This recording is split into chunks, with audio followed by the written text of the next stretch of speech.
the blood of Jesus.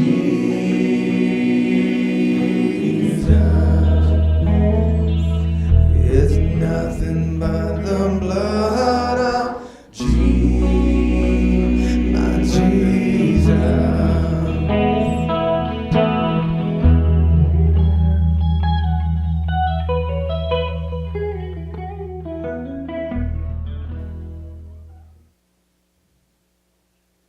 Deuteronomy 28 says, if you keep his commandments, worship him as God, observe these things, God will make you a winner. Now you got a choice. You can be a winner or you can be a sinner. You can be a winner or you can be a sinner. All right? You got that? Now, what are the commands? He said, if you love me, keep my commands. Well, that's what we're going to talk about this morning, so you'll know what to do, what the commands are, and what God expects you to do. All right? Then you can't leave here and say, well, I didn't know what his commands were, therefore I didn't do them. And that's why that I'm not blessed. All right? We're going to start here in Deuteronomy chapter 5, verse 6.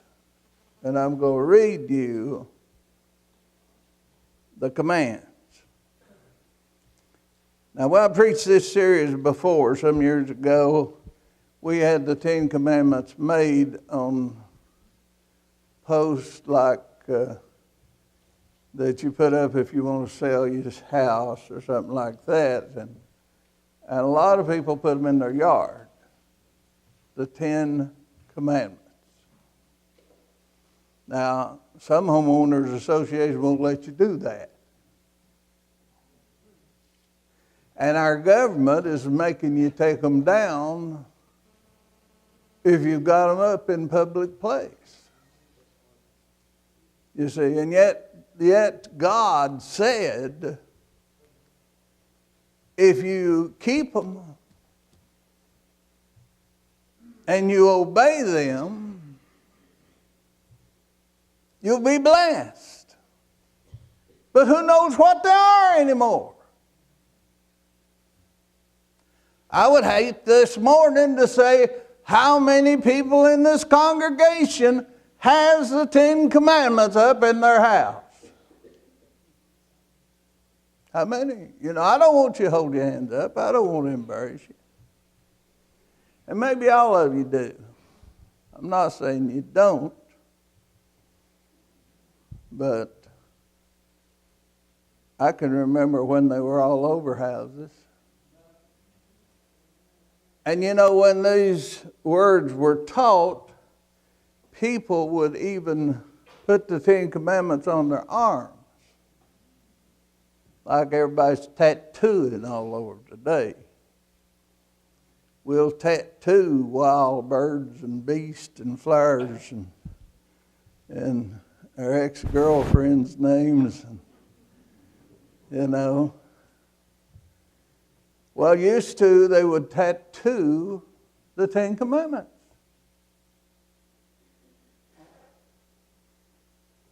They were on the doorpost of the house. When children left the house of a morning, they saw the 10 Commandments. And no child 12 years of age could not teach you what the commandments were and what the laws of God was by the time they were that age. It was really put in top profile, the 10 Commandments, because they knew what had been said in Deuteronomy. They knew what had happened when they had not kept the commandments.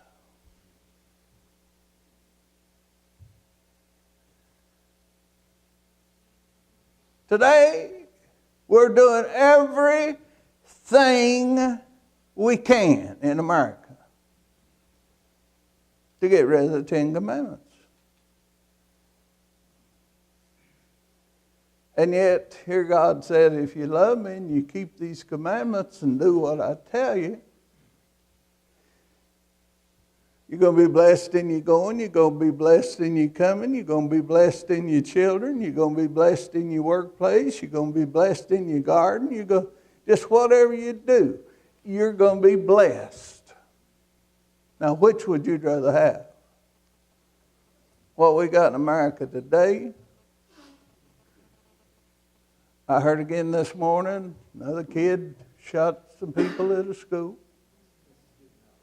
I mean, it's become a fairly daily activity, you know. Because we don't let them take the Bible. We've been taking down anything in there that pertains to God. And then we wonder what's happening. How can you do what's right if you don't know what's right?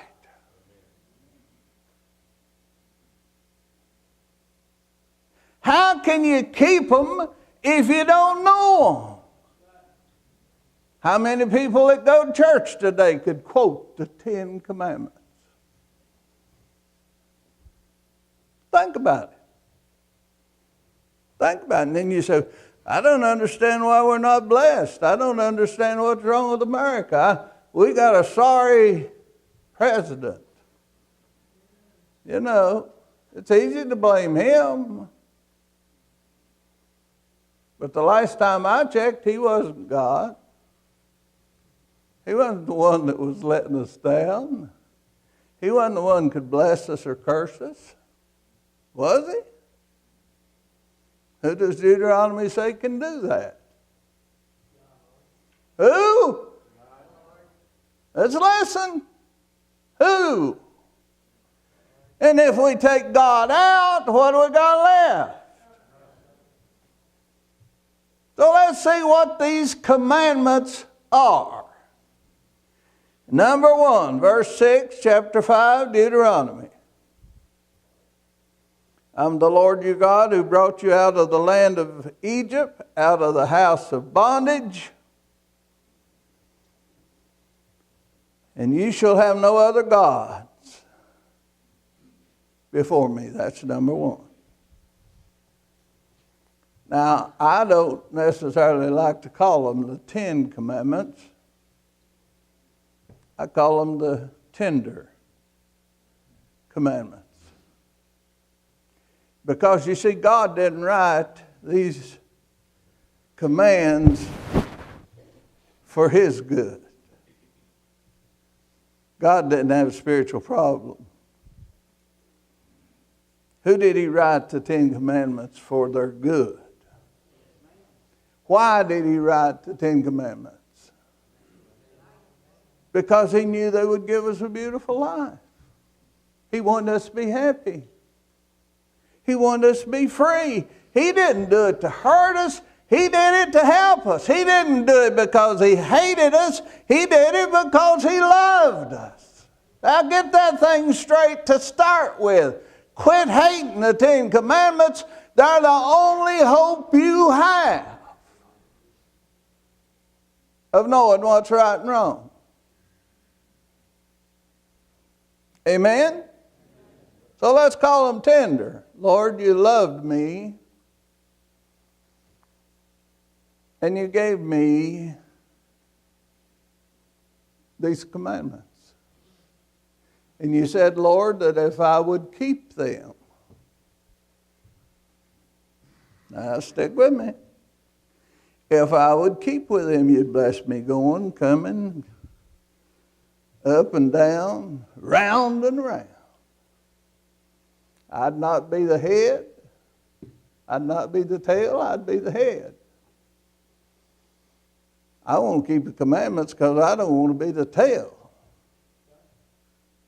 And according to what is taught here, You won't be the borrower, you'll be the lender.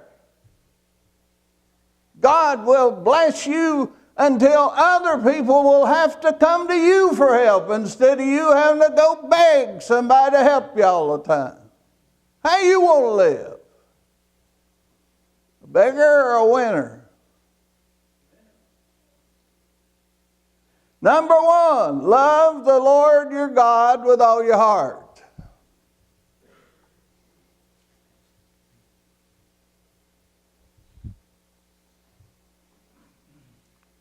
Love the Lord your God with all your heart, and you shall have no other gods before me. Now, what is a God? What is a God? Well, that's what takes top priority in our life. That's what we think the most of. Do you know that? Could be our children. Could be your checkbook.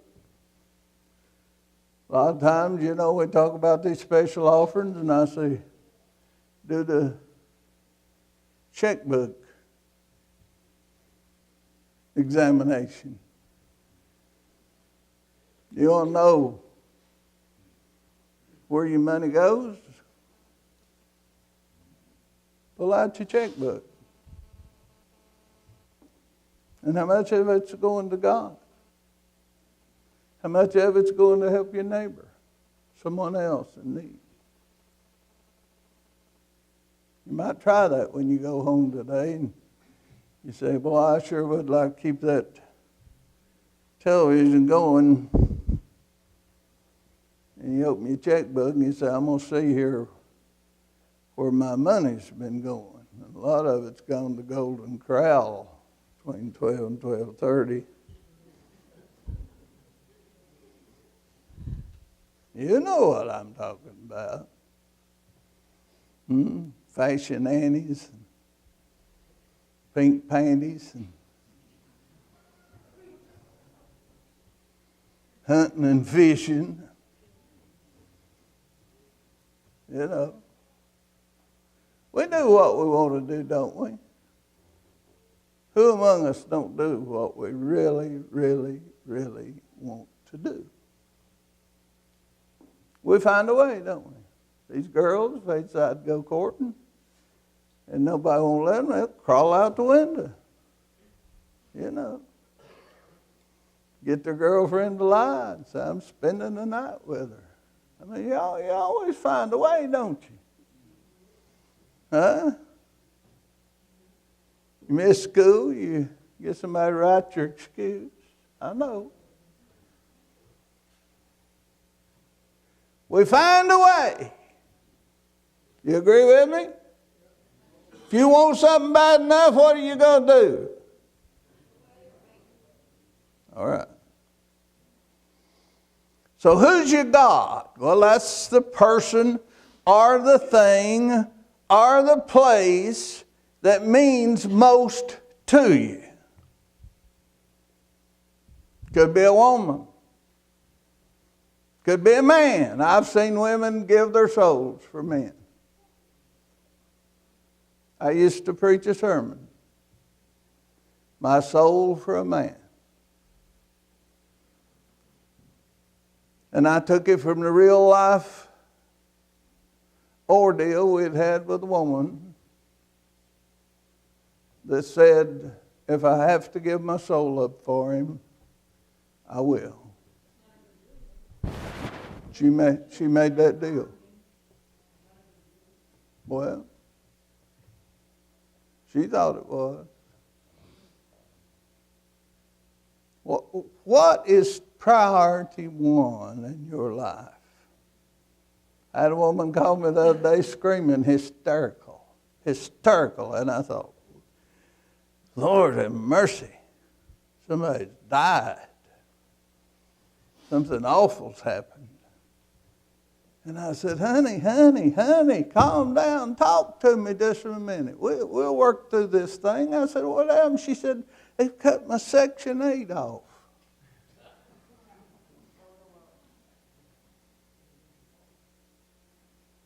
Now, would she have done that if she hadn't been in church in the last 6 months?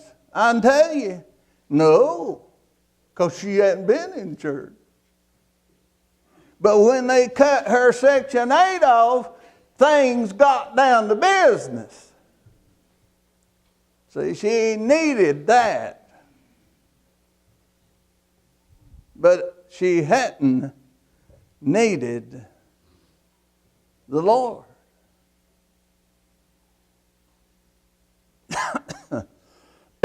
Are you with me? Thou shalt have no other God. Thou shalt love the Lord thy God. Thou shalt serve the Lord thy God. Number one. Number two. He goes into a little greater detail here on number one. He said, you shall not make for yourself a graven image, any likeness of anything that's in heaven or in earth, or that is in the earth beneath, or that is in the water under the earth. You shall not bow down to them nor worship them. For I, the Lord your God, am a jealous God, visiting the iniquity of the fathers unto the children, to the third and fourth generation. Are you listening to this? I didn't write it. I'm just reading it.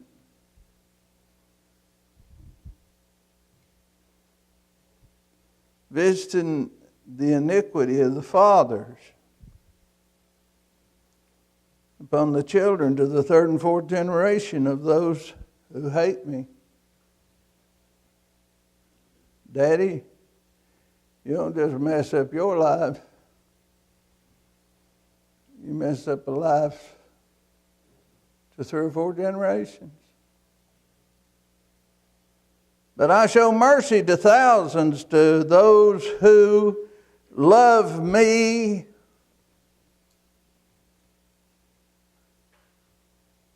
and keep my commandments.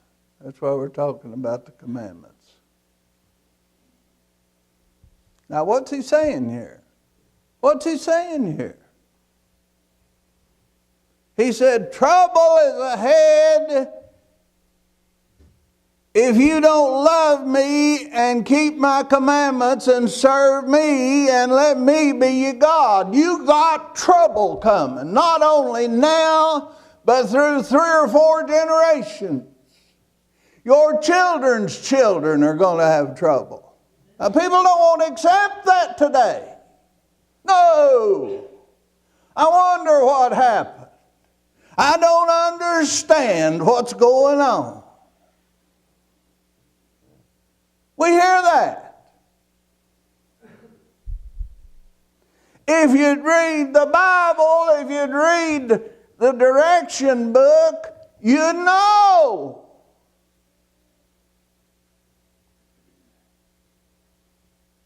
I'll bless you, or I'll put your troubles on your family. How many times do we deal with this at the Promised Land? Many, many young kids that I work with, their grandpas have been alcoholics. Their daddies have been alcoholics. It's come down the line. It's been a family tradition. And they say to me, I don't understand. You know why we don't understand? Because we don't want to accept the responsibility. I was preaching a revival with another preacher. He had adopted a little boy. And the boy was about 13, 14. And he had him back in the field on the tractor bush hogging. And the boy disappeared. Now, the boy'd been raised in the preacher's home, church every service, camps, Bible school, Bible study, all. He went hunting for the boy. Found that he had walked 4 miles to an old beer joint. Left the tractor sitting. Walked 4 miles and was drunker than a skunk. Boy had never been around alcohol, never seen alcohol used. But he inherited this weakness. And he said, I just got to where I had to have it. How many do you know like that? They just have to have it. It's a weakness. It's something that just comes on them. Why does it? Because they've inherited the iniquities. When you sin, you don't just hurt yourself, you hurt those you love.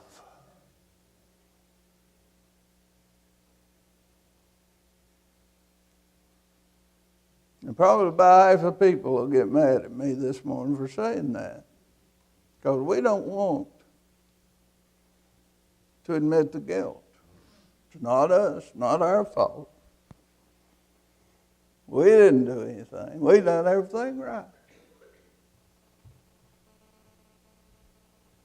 Let me read this again.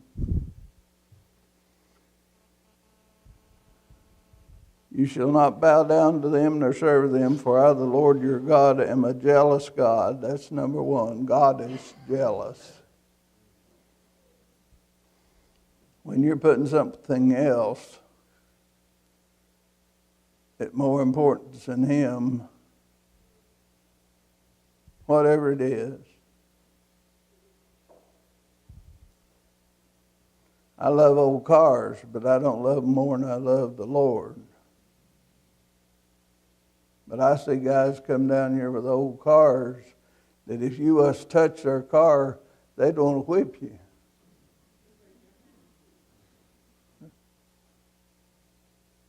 They love them. They stand there with a rag and just rub them. They don't go to church. They spend thousands of dollars on Sunday to go show that old car. And that old car ain't never done nothing for them. Never. I know. I think I've got enough old cars I can testify to that fact. If they did, I'd be in high cotton. But we get our priorities mixed up. We get these things mixed up. You see. God is jealous. He wants to be number one.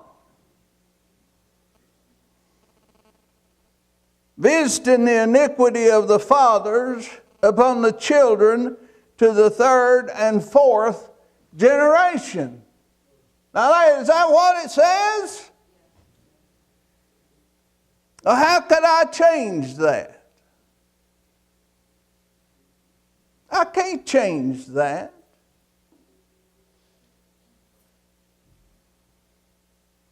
Except by loving God and putting Him top priority and keeping His commandments.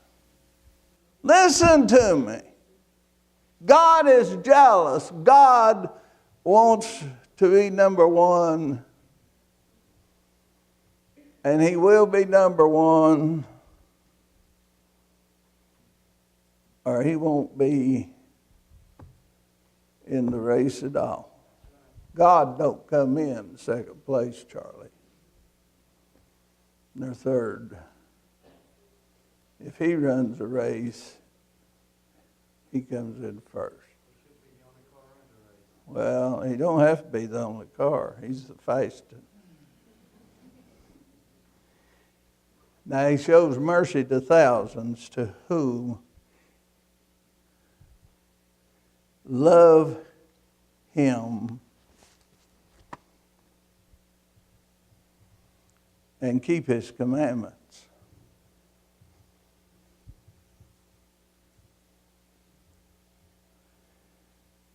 To thousands who love him and keep his commandments.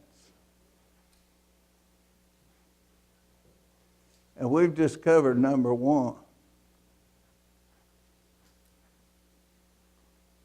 We've got 9 more to go.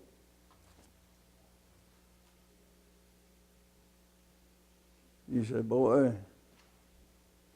that sermon sure was rough. I don't want it to be rough. I want it to be a sermon of love. Because I loved you. And because I want to spend eternity in heaven with you.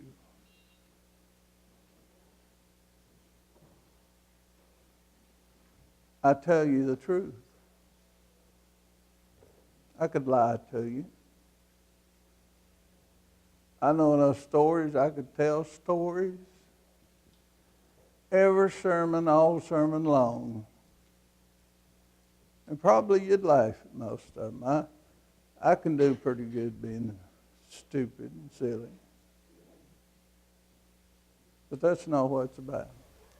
I want to see you have a life worth living down here. And I know if you're not putting God first, your life's not worth living here. And then if you die and go to hell, it'd have been better that you'd never been born. You ever think about that? And I don't want to see that happen to you. God don't want to see that happen to you. He went so far as to give his only son. Think of that. His only son. Are you ready to go home? If you're not, you need to get ready as we stand.